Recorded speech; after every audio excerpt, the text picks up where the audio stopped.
Karikari made these comments at a citizens' dialogue held in memory of the late celebrated legal practitioner Anthony Akoto Ampol. Galamsey has had devastating consequences on Ghana's environment, including deforestation, pollution of water bodies, air, and soil, as well as the destruction of farmlands, particularly cocoa farms. The menace has sparked street protests by Fix the Country movement and threats of strike by organized labor, calling for government's urgent intervention to halt this. Of the Active Citizens Dialogue organized by Starr Ghana Foundation, Professor Kakari emphasized the need for the youth to be more responsible and not emulate the negative behaviors of a section of the public. Money that is not earned from hard work is no inheritance. Stolen goods are never worth anything. What the generations of corrupt politicians have worked for is not the values you young people must aspire to. You must not aspire for galamsey. You must not aspire for all the things that are destroying our environments. Ace broadcaster Bernard Koku Able, who delivered the keynote address at the program, advocated for collaboration among various media houses in the country to demand accountability from duty bearers and fight corruption from all fronts. Let nobody think that what we are saying is easy, that citizens must help. No country was. Some media houses can do a good job, but they don't have the same platform that other media houses have. So your media house can pick up that story and run with it. Some media houses, by the nature of the way they are, cannot do some investigative pieces because their daily news grind is a lot. Nothing prevents you from saying that somebody has done the groundwork, let me take you to the next level. So I'm saying collaboration is important. The Active Citizens Dialogue, held in memory of the late lawyer Anthony Akoto Ampol, seeks to instill empowering them to stand up for truth and advocate for accountable governance.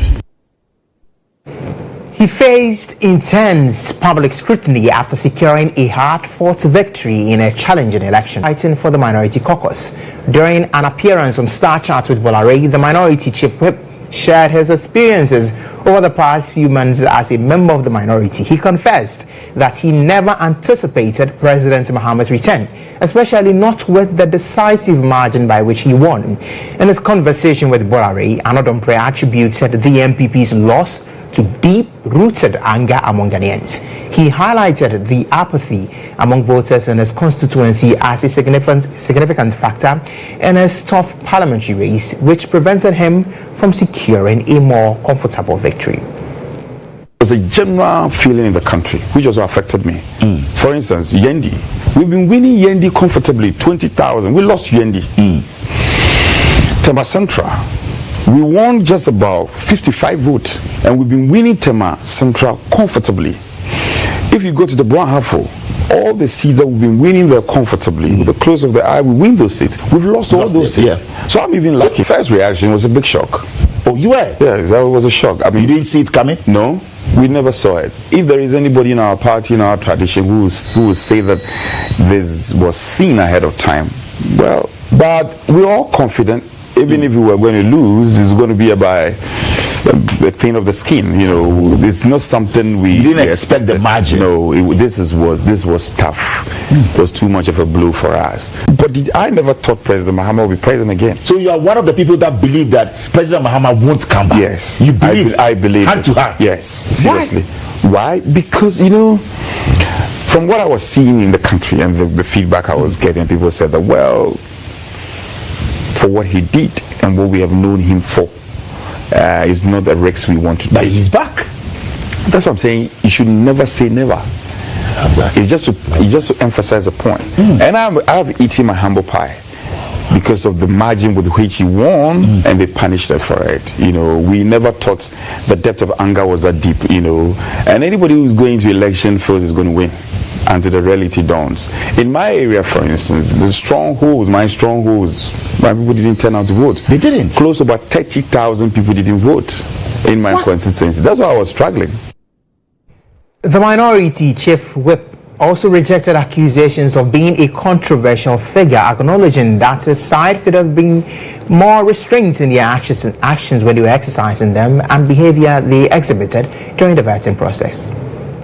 Challenge because I've had calls from my kids, my children, my wife, my mother, and my elder brothers who are all worried about what is happening in the media space and my name and all that, what happened in Parliament, and they know who I am. They know I'm a tough-skinned person, but I would not.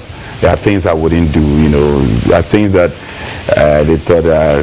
A few occasions they thought I went overboard. You know, I think it's beginning to settle a bit, and they are also tend to appreciate that it was a reactionary, you know, action from me, and ordinarily some of the things I wouldn't have done, you know, especially what happened at the vetting. Are you remorseful? I am. That was not the intent, to be very honest with you, and I want to be brutally honest with you.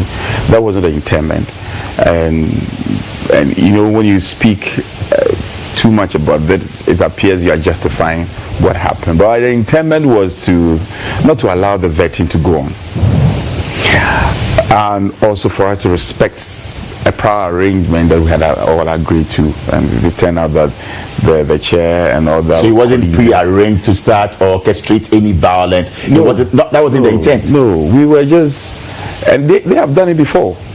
When, if you recall, the 8th Parliament, the latter days of His Excellency Akufo-Addo nominated 2 people to the Supreme Court. What they did was worse off, but actually the cameras were not there to capture it, so we can let go. We were just out there to stop the process, and we as a minority also have there's an expectation that we ensure that we do a professional job.